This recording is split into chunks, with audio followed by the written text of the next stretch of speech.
heyecanlanma. Ha. Bugün senin her gözünde bir gülüş, biri çılgın, biri tutkun bükülür.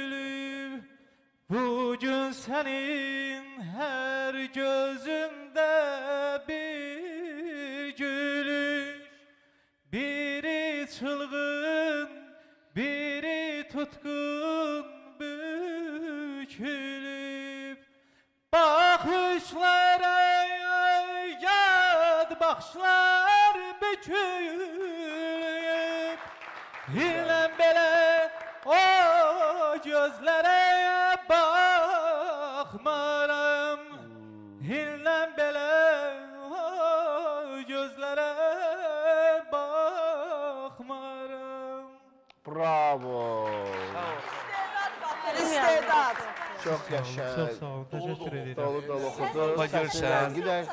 Güzel. Barxıtlı səsi var.